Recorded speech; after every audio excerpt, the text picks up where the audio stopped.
आज की वीडियो में हम पढ़ेंगे एजुकेशन एंड टेक्नोलॉजी का यूनिट 3 जिसका नाम है multiple technologies and applications in education यानी कि बहु प्रौद्योगिकी एवं उसका शिक्षा में उपयोग।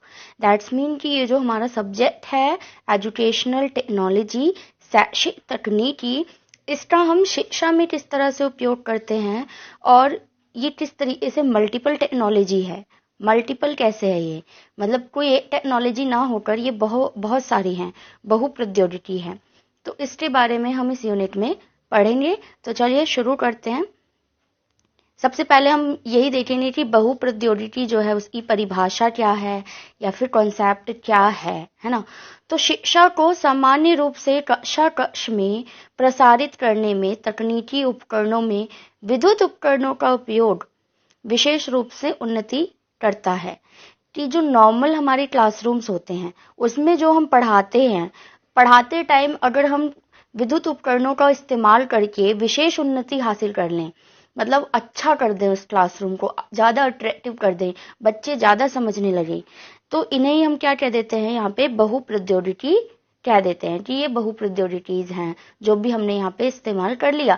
चाहे हमने प्रोजेक्टर पे पढ़ाया हो, चाहे हमने वीडियो दिखाई हो, चाहे हमने पीपीटीज दिखाए हो, है ना। तो ये सभी हमारे मल्टी टेक्नोलॉजीज में आ जाएंगे। जैसे कि रेडियो हो गया, रेडियो पे जैसे हमने कोई भाषण सुना दिया हिस्ट्री से रिलेटेड, है ना। टेलीविजन, टेलीफोन, आकाशवाणी, उपग्रह, इंटरनेट, वीडियो एक्सेट्रा। तो ये सारी ही चीजें क्या हो गई, देखो ये एक चीज तो नहीं है, कोई बहुत सारी चीजें हैं, तो ये मल्टीपल टेक्नोलॉजीज है, कोई एक चीज नहीं है यहाँ पे कि सिर्फ टीवी ही है, सिर्फ रेडियो ही है। हमारी चॉइस से हम कुछ भी इस्तेमाल कर सकते हैं जो हमें सूटेबल लगेगा। जैसे कोई भाषण सुनाना है किसी नेता का, तो हम रेडियो इस्तेमाल कर सकते हैं। जैसे आज़ादी के टाइम पे जवाहरलाल नेहरू का जो बहुत ही प्रसिद्ध भाषण था जब देश आज़ाद हुआ, तो वो रिकॉर्डेड आवाज हम बच्चों के सामने सुना सकते हैं रेडियो पे। तो ये हमारे हाथ में है कि हम कौन सी टेक्नोलॉजी यूज करें। वैसे हमारे पास मल्टीपल टेक्नोलॉजीज हैं। अब हमारे जो सिलेबस में है उसके अकॉर्डिंग हमें इसका महत्व पता होना चाहिए। मल्टीपल टेक्नोलॉजी का चाहे वो महत्व कह लो, लाभ कह लो या आवश्यकता कह लो, तीनों ही चीजें एक ही हैं। तीनों में से कुछ भी पूछता है आपको सेम ही पॉइंट लिखने होंगे। पहली बात कि ये बहु इंद्रियों द्वारा जानकारी प्राप्त करने योग्य बनाती हैं। जब हम टेक्नोलॉजीज का यूज कर रहे होते हैं तो सिर्फ पेन या पेपर और हाथों का इस्तेमाल नहीं करते हैं, उस समय बहु इंद्रियां काम कर रही होती है। आपकी आंख देख रही होती है, कानों से सुन रहे होते हैं, माइंड में इमेजिनेशन हो रही होती है, अपने क्वेश्चन क्रिएट हो रहे होते हैं। तो जो हमारी ये सारी इंद्रियां होती हैं, चाहे वो आंख है, नाक है, कान है, ये सारा काम करना चालू कर देता है उस टाइम पे जब हम टेक्नोलॉजीज, मल्टीपल टेक्नोलॉजीज का इस्तेमाल क्लासरूम में करते हैं। दूसरी बात कि संपूर्ण प्रभाव प्रदान करती है। बिल्कुल ही ठीक बात है कि ज्यादा प्रभावपूर्ण होती है, बजाय इसके कि हम क्लास में खड़े होकर लेक्चर दे रहे हैं, इसकी बजाय अगर हम प्रोजेक्टर पे या फिर पीपीटी स्लाइडिंग करते हुए पढ़ा रहे हैं तो वो ज्यादा प्रभावपूर्ण होता है, इफेक्टिव होता है। तो ये इफेक्टिव टीचर लर्निंग हो गई जो संतुष्टिदायक और प्रभावशाली होता है। इससे हमें भी संतुष्टि मिलती है और बच्चों को भी कि जो चीज समझा रहे थे वो समझ में आ गई या हमारे पास चीज अवेलेबल थी कि हम उसे वो चीज समझा पाए, है ना। आगे है आवश्यकता अनुसार विविध समर्थता का होना। अब देखो क्योंकि मल्टीपल टेक्नोलॉजी है तो हमारे पास कई सारे उपकरण हैं। हम अपनी आवश्यकता के अनुसार किसी भी टेक्नोलॉजी का यूज करेंगे और फिर हम टीचिंग या लर्निंग करेंगे, ठीक है। तो ये भी इसका लाभ है, महत्व है या आवश्यकता है इसकी, कह लो। अगली चीज कि अधिक रोचक और आकर्षित होती है, बिल्कुल सही बात। किताबों में लिखे हुए अक्षरों को पढ़ने से ज्यादा अच्छा लगता है जब हम प्रोजेक्टर पे बड़ा बड़ा लिखा हुआ देखते हैं या चलचित्र देखते हैं, तो वो ज्यादा इफेक्टिव होता है ना, इंटरेस्टिंग होता है और अट्रैक्टिव, बच्चे अट्रैक्ट होते हैं, बच्चे आते हैं क्लासरूम में, है ना। अगला है कि कम समय में अधिक कार्य संपन्न कर सकते हैं आप, बिल्कुल ठीक। क्योंकि आप अगर पीपीटी के द्वारा पढ़ाते हैं तो उसमें क्या होता है कि आपके पास पॉइंट्स होते हैं और एक्सप्लेनेशन आप खुद कर देते हैं, तो इस तरह से टाइम कंज्यूमिंग भी ये कम होता है, टाइम कम लेता है। प्रसारित करना आसान होता है इसको। दूरगामी स्थलों तक पहुंच है, जो बच्चे क्लासरूम में नहीं आ सकते वो ऑनलाइन भी तो टेक्नोलॉजी ही है ना, कि वो फोन पे बैठकर अपनी क्लास ले लेगा, है ना। तो ये सारी चीजें इसकी आवश्यकता है। समरूपता और समानता, समरूपता व समानता क्या होता है कि हम एक साथ सभी बच्चों को एक जैसा पढ़ा पाते हैं जब हम मल्टीपल टेक्नोलॉजीज का इस्तेमाल कर रहे होते हैं। जैसे एक एग्जांपल ये भी ले लीजिए कि कोई बच्चा एब्सेंट हो गया, मान लीजिए वो क्लास रिकॉर्ड हो चुकी थी, तो वो बच्चा उस रिकॉर्डेड क्लास को ले लेगा और फिर अपने आप को फिर स्टैंड कर लेगा बाकी बच्चों के साथ। तो यहाँ पे ये भी एक हमारा फायदा हो जाता है मल्टीपल टेक्नोलॉजीज का। तो अभी तक तो हमने जो है इसके फायदे महत्व वगैरह पढ़े, लेकिन आपके सिलेबस में इसके लिमिटेशंस भी पूछे हुए हैं कि इसकी सीमाएं क्या हैं, कमियां क्या क्या हैं, ड्रॉबैक्स क्या क्या हैं। तो यहाँ पर हम इसके ड्रॉबैक्स पढ़ेंगे। पहला कि बहुसाधनों द्वारा दुविधा का उत्पन्न होना। जिस तरह से मल्टीपल टेक्नोलॉजीज हैं, हम कहते हैं कि हम अपनी आवश्यकता अनुसार कोई भी चुन सकते हैं, तो वो कहीं ना कहीं हमारे लिए दुविधा भी उत्पन्न कर देती है कि हम कौन सी टेक्नोलॉजी यूज करें। ठीक है, कई बार वो टेक्नोलॉजी अवेलेबल नहीं होती जो हमें चाहिए होती है, फिर हम दूसरा यूज कर लेते हैं जो और ज्यादा क्रिटिक कर देती हैं चीजों को, है ना। तो ये इसका एक ड्रॉबैक भी है। दूसरा, वांछित व वास्तविक जानकारी में भेद ना कर पाना। क्यों? क्योंकि जो टेक्नोलॉजी या इंटरनेट की बात की जाए तो किसी भी जानकारी या इंफॉर्मेशन के बारे में जब हम सर्च करते हैं तो हमारे पास जो है कम से कम 10-15 रिजल्ट सामने आ जाते हैं। तो जो वास्तविक जो जानकारी होती है कि रियल में क्या स्टोरी है, रियल में क्या इंफॉर्मेशन थी, वो हम क्लियर नहीं कर पाते क्योंकि सबके अपने अपने व्यू आ जाते हैं। किसी ने किसी चीज को लेकर कुछ कहा तो किसी ने कुछ और कहा, तो इस तरीके से एक जो है हम अंतर स्पष्ट नहीं कर पाते कि एग्जैक्ट में हुआ क्या था। फिर वहां पे हमें अपने माइंड को इस्तेमाल करना पड़ता है, फिर हम अपनी मेंटालिटी बना लेते हैं। थर्ड थिंग कि बहुत अधिक जानकारी को प्रकट कर देने से सीखने वाला सोचने के अनावश्यक रास्तों में भटक जाता है। कई बार ऐसा होता है कि बच्चे पढ़ने के लिए सर्च तो कुछ और ही करते हैं, लेकिन इतनी जानकारियां आ जाती हैं या ऐड आ जाते हैं कि बच्चा कहीं और भी भटक जाता है। ठीक है ना। अब जैसे एग्जाम्पल ले लीजिए कि अभी इंटरनेट पे आप कुछ सर्च करें तो इतने सारे ऐड जाते हैं गेम्स के, है ना, और अदर चीजें इंटरटेनमेंट है, तो फिर बच्चा वो वहां पे भटक जाता है ना। तो ये एक ड्रॉबैक होता है हमारे इस मल्टीपल टेक्नोलॉजी का। एक और चीज है कि सामग्री, उपकरण व गैजेट की आवश्यकता। अगर आपको मल्टीपल टेक्नोलॉजीज इस्तेमाल करनी है तो आपके पास सामग्री भी होनी चाहिए, कंप्यूटर होना चाहिए, प्रोजेक्टर होना चाहिए, है ना, उपकरण गैजेट, जो भी गैजेट है आपके पास, माउस होना चाहिए, प्रोजेक्टर का पर्दा होना चाहिए, और जितनी भी चीजें हैं वो सब होनी चाहिए। अगर और फिर ये महंगी भी तो होती हैं, तो फिर ये मतलब एक तरह से ये सीमा है, मतलब हर कोई नहीं अफोर्ड कर सकता इस चीज को। उपकरणों का महंगा आना, जैसा मैंने अभी ऊपर बताया। प्रशिक्षण की आवश्यकता कि हर कोई इस्तेमाल नहीं कर सकता, अब हर किसी को तो नहीं आता प्रोजेक्टर चलाना या कंप्यूटर चलाना। तो ये चीज भी एक तरह से, मान लीजिए मुझे पढ़ाना तो आता है, मुझे सारी चीजें आती हैं, मैं क्लास में जाके पढ़ा सकती हूँ, लेकिन मुझे कहा गया कि आपको प्रोजेक्टर पे पढ़ाना है, कंप्यूटर पे पढ़ाना है, पीपीटी बनानी है, और ये चीज तो मुझे आती ही नहीं है। तो ये भी एक तरह से ड्रॉबैक हो गया इसका कि टीचर को आते हुए भी वो नहीं पढ़ा सकता बच्चे को।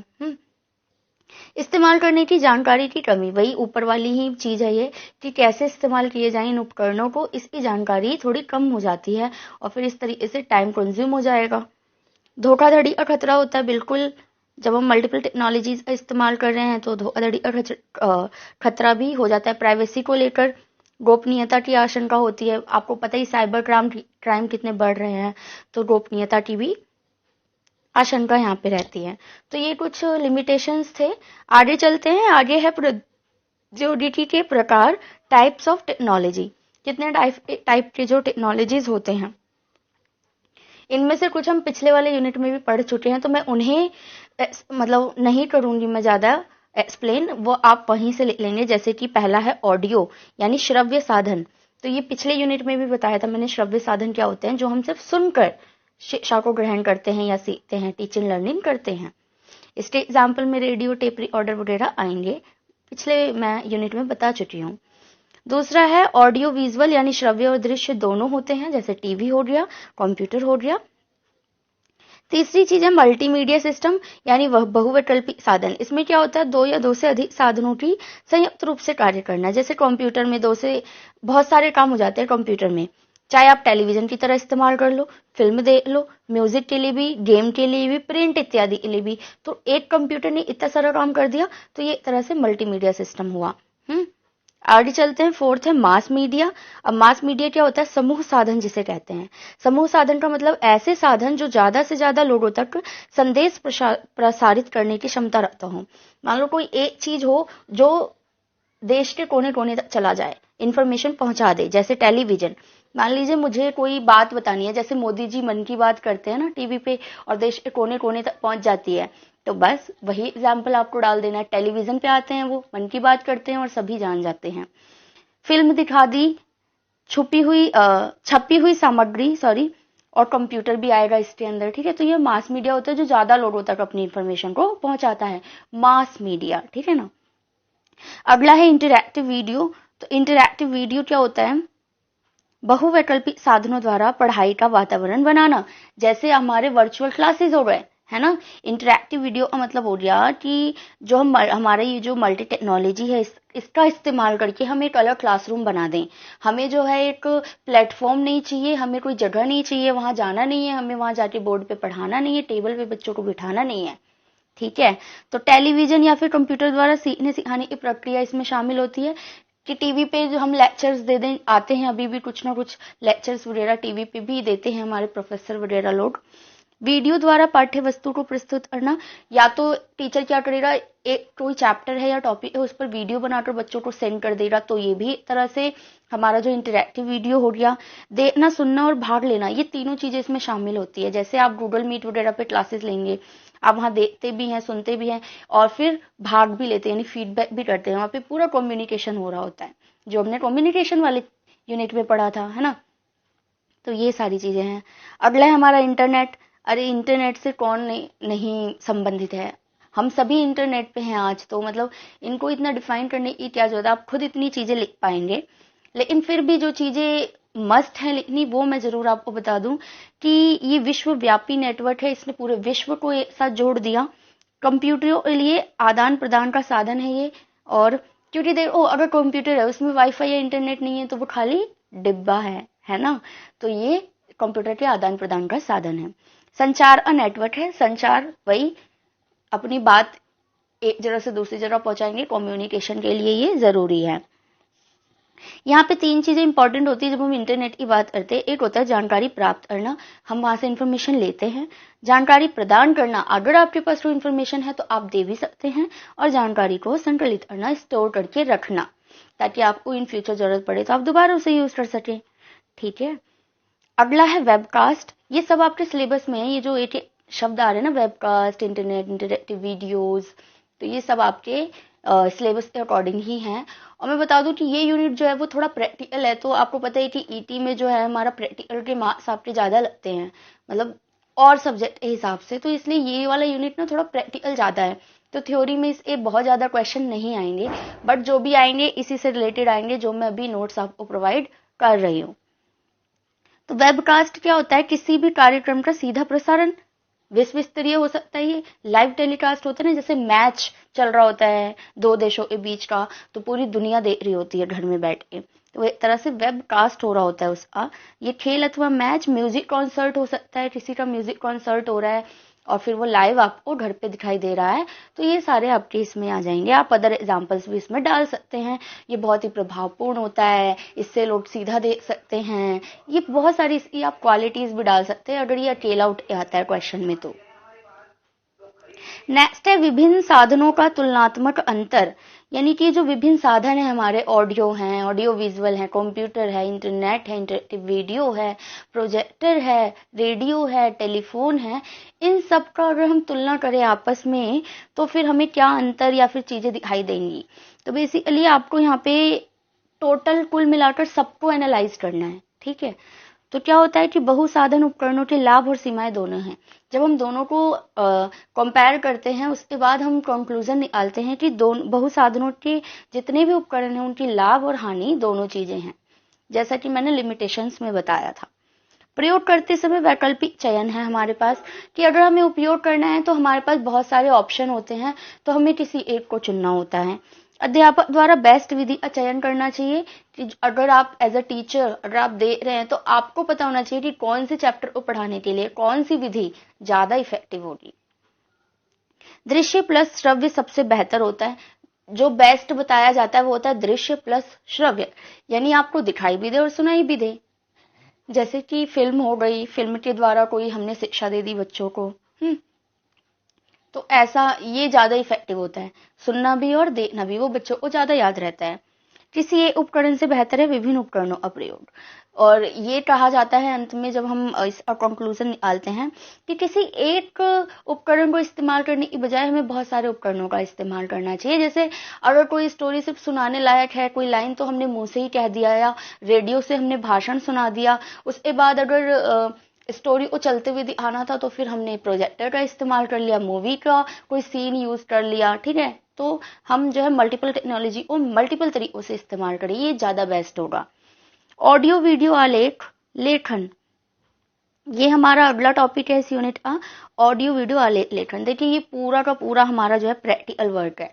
फिर भी इसके अंदर से थ्योरी में कौन सा क्वेश्चन आया हुआ था वो मैंने क्वेश्चन पेपर में देख लिया है, और उसके बाद मैंने यहाँ पे ये स्टेप्स लिखे हैं। क्योंकि अगर आपकी थ्योरी में आता है ये क्वेश्चन तो वो स्टेप पूछेगा, ना कि आपसे पूरा बनवाएगा। वो आपके कॉलेजेस में जो है प्रैक्टिकल हो जाएंगे, ये प्रैक्टिकल के मार्क्स लगेंगे इससे, ये क्योंकि पूरा प्रैक्टिकल वर्क है। लेकिन मैं यहाँ पे स्टेप्स बता देती हूँ, जो भी हमारे ये 7-8 स्टेप हैं जो आपको पेपर में लिखने होंगे अगर ये क्वेश्चन आया तो। चाहे ऑडियो या वीडियो, जो हमें स्टेप्स लिखने होंगे वो इस तरीके से होंगे कि सबसे पहले कहानी को रेखांकित करना, आउटलाइन द स्टोरीज, जो स्टोरी हमारी है वो किस बेस पर है या चैप्टर है वो किस बेस पर है उसको आउटलाइन करना, ऊपर ऊपर से ओवरव्यू करना। कहानी की प्रस्तावना, जो इंट्रो होता है कहानी का वो तैयार होना चाहिए। स्टार्टिंग में इंट्रो होगा, फिर बॉडी होगा, फिर लास्ट में क्लाइमैक्स यानी कि एंड हो जाएगा, ठीक है। तो जो आपकी कहानी है वो इसी सीक्वेंस में जाएगी। दृश्यों को जोड़ना, एड सीक्वेंसेस। अब क्या करेंगे कि आपने एक साथ तो पूरा शूट नहीं कर लिया या पूरी पीपीटी तैयार नहीं की होगी या पूरी कहानी तैयार नहीं की होगी, उसको आपने पहले इंट्रो एक दिन पहले किया हो या बॉडी शाम को किया हो, फिर एंड बाद में किया हो, तो उन सबको आप क्या कर लेंगे, आप एड सीक्वेंस वाइज जोड़ लेंगे। अगर आपने प्रैक्टिकली ये काम किया है तो आप बहुत अच्छे से ये चीज समझ रहे होंगे, और नहीं भी किया तो कोई बात नहीं, आपको पेपर में एज इट इज लिख के आना है। बस इन ये जो है पॉइंट्स इनको थोड़ा इलेबोरेट कर देना है, ठीक है। अगला है दृश्यों को लिखना, कि जो दृश्य हैं आप उनको लिखेंगे। संवाद लेखन, आपको डायलॉग्स लिखने होंगे, जितने भी आपके कैरेक्टर्स होंगे वहां पे। अनावश्यक चीजें हटाना, जो अननेसेसरी चीजें होती हैं उनको कट कर देंगे। जैसे कोई बाहरी शोर आ गया उसमें, या आपसे कोई मिस्टेक हो गई बोलते हुए, या आपने कोई लाइन गलत डाल दी, तो वो चीजें आप कट ऑफ कर देंगे। अपने कार्य को किसी को दिखाना, यानी अपने किसी फ्रेंड को, मतलब क्लास में जाने से पहले आपको एक बार फीडबैक ले लेना है अपने किसी फ्रेंड को दिखाकर या खुद ही दोबारा देखकर, ताकि आप उसमें जो गलतियां हैं उसे ठीक कर लें, क्लास में जाकर गलती ना हो। संशोधन करना, revise your work as necessary. अगर जरूरत हो तो आप अपना पूरा जो आपने तैयार किया है पीपीटी या कुछ भी तैयार किया है उसे एक बार शुरू से एंड तक जरूर देख लें। तो ये सारे स्टेप्स थे 8। आलेख का मतलब क्या होता है, स्क्रिप्ट जो हम कहते हैं इंग्लिश में स्क्रिप्ट, उसकी परिभाषा देख लेते हैं कि आलेख एक कार्यक्रम की विस्तृत कार्य योजना है। यानी जैसे एक पाठ योजना तैयार करते हैं हम क्लास में जाने से पहले, वो हम पेपर पे करते थे, तो अभी हमने क्या कर लिया है, कंप्यूटर पे कर लिया है, जिसमें कार्यक्रम हेतु निर्देशों का समावेश होता है। जिसमें क्या होगा, कल को आप क्लासरूम में क्या पढ़ाने वाले हैं, कैसे पढ़ाएंगे, ये सारा समावेश होगा। आगे है एक अच्छे आलेख की क्या क्या विशेषताएं हो सकती हैं। अगर आलेख वाला क्वेश्चन आता है तो साथ में आप ये भी लिख दीजिए ताकि आपका आंसर पूरा कंक्लूड हो जाए। भाषा स्पष्ट व पर्याप्त होनी चाहिए। उपयुक्त समय का प्रयोग हो, ज्यादा बड़ा भी नहीं होना चाहिए। दृश्य व श्रव्य उचित सम्मिश्रण हो, ये नहीं कि दृश्य आ रहे हैं कोई कुछ बोल ही नहीं रहा, या सिर्फ बोले जा रहा है, दृश्य नए नहीं आ रहे, तो दोनों का समावेश होना चाहिए। ये लचीला होना चाहिए ताकि परिवर्तन किया जा सके, और पाठ्य वस्तु का सही रूप प्रस्तुत करना चाहिए इसे, ठीक है। आगे चलते हैं कि कक्षा शिक्षण में तकनीकी का चयन एवं समावेश। ये आपका लास्ट टॉपिक है यहाँ पे, कि आप जो है एक क्लास में पढ़ाते हुए मल्टीपल टेक्नोलॉजीज का कैसे इस्तेमाल करते हैं। अभी तक तो आप समझ ही रहे होंगे, बार बार एक ही चीजें आ रही हैं इस यूनिट में। पहली चीज, दूरदर्शन द्वारा आप शैक्षिक कार्य कर सकते हैं, है ना। टीवी चैनल्स पे आप अपने लेक्चर्स दे सकते हैं बच्चों को। अध्यापक प्रशिक्षण, इसमें क्या होता है कि बच्चों अध्यापक को भी प्रशिक्षण मिलना चाहिए इन चीजों का, क्योंकि ये एकदम से चेंजेस आया कोरोना टाइम पे, तो ज्यादा ही आ गया कि ऑनलाइन क्लासेस चालू हो गई। ये सोचा भी नहीं था किसी ने इंडिया में अभी तक कि ऑनलाइन बच्चा घर पे पढ़ रहा होगा। तो इसके लिए टीचर को भी ट्रेनिंग दी जानी चाहिए। दूरगामी शिक्षा में महत्वपूर्ण, ये दूरगामी शिक्षा में महत्वपूर्ण है, मतलब दूर बैठा बच्चा किसी गांव में या कहीं और है तो वो वहां से अपनी जो है टीचिंग लर्निंग कर सकता है। विभिन्न भाषाओं को अर्जित करने में सहायक होता है ये, क्योंकि इंटरनेट पे सर्च करके आप विभिन्न भाषाओं में जो है कोई भी चीज वो आप पढ़ सकते हैं। मान लीजिए आप कोई चीज इंग्लिश में पढ़ना चाहते हैं तो आप ट्रांसलेट कर लीजिए। बहुत सारी ऐसी तकनीकें हैं आज के टाइम पे। पत्राचार द्वारा औपचारिक व अनौपचारिक शिक्षा। अब ये पत्राचार आपको पहले भी पता होगा कि ओपन से बच्चे करते हैं, ठीक है। तो पहले क्या होता था, ओपन से बच्चे जाते थे, किताबें ले आई, फिर घर पे ही पढ़ते रहे या नहीं भी पढ़े। बट अभी क्या है कि वो ऑनलाइन पढ़ सकते हैं, है ना। तो इसने क्या कर दिया, इसको भी इजी बना दिया है ऑनलाइन पढ़ाई को, कि बच्चा जो है क्लासरूम में ना जाकर वर्चुअल क्लासरूम में जो है अपनी पढ़ाई कर सकता है। आप इसमें और भी पॉइंट्स ऐड ऑन कर सकते हैं अपनी मर्जी के हिसाब से, क्योंकि अभी तक तो आप समझ रहे होंगे कि मल्टीपल टेक्नोलॉजीज का क्या यूज है हमारी एजुकेशन में, क्योंकि आज के टाइम पे तो हो ही यही रहा है ना। तो ये आपका यूनिट 3 था, इसमें ज्यादातर प्रैक्टिकल का काम था, स्क्रिप्ट वगैरह लिखने का। बाकी जो भी थ्योरी का था वो मैंने यहाँ पे कंप्लीट करा दिया है।